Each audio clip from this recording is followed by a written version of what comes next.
Pemutusan hubungan kerja secara sepihak masih mendominasi permasalahan ketenagakerjaan di Kota Denpasar. Sementara itu, untuk memperingati Hari Buruh Internasional, ribuan pekerja di Denpasar lakukan kegiatan jalan santai. Jalan santai yang menempuh jarak sekitar 3 km mewarnai peringatan Hari Buruh Internasional yang berlangsung di Denpasar. Kegiatan diikuti ribuan pekerja dari perusahaan maupun hotel yang ada di kawasan Denpasar. Kegiatan ini sendiri bertujuan untuk menjalin rasa kebersamaan antar pekerja. Kepala Dinas Tenaga Kerja Kota Denpasar, Ray Anom Suradi, menegaskan sejauh ini tidak ada permasalahan yang terlalu signifikan terkait tenaga kerja yang ada di Kota Denpasar. Meskipun terjadi permasalahan, namun masih bisa diselesaikan dengan baik. Permasalahan yang saat ini masih mendominasi seputaran PHK sepihak yang dilakukan oleh perusahaan. 2017 kemarin kita menghadapi 24 kasus laporan ke Panja kami. Ya, Astungkare kita selesaikan di kantor 18 kasus, tinggal lagi 6 kasus ini berlanjut.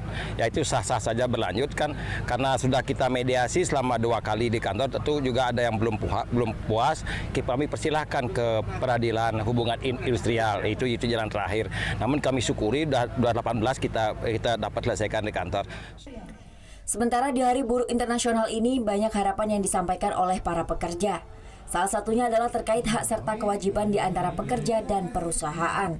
Harapannya para buruh kita diberikan porsi seperti sekarang, dapat mengembangkan diri dengan baik dan mendapatkan hak-hak buruh secara normatif bahkan lebih.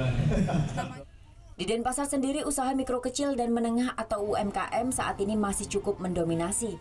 Sedangkan perusahaan besar masih tergolong sedikit dibanding Kabupaten Badung. Upah minimum kabupaten atau UMK yang ada di Kota Denpasar saat ini sebesar Rp2.363.000.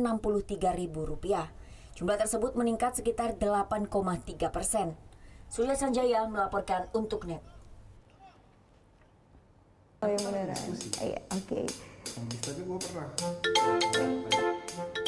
Nah, udah kan nonton beritanya? Jangan lupa di-subscribe, di-like, dan juga di-komen ya akun YouTube dari Net Bali. Terima kasih udah subscribe. Yang belum, jangan sampai lupa. Di sebelah sini nih. Subscribe.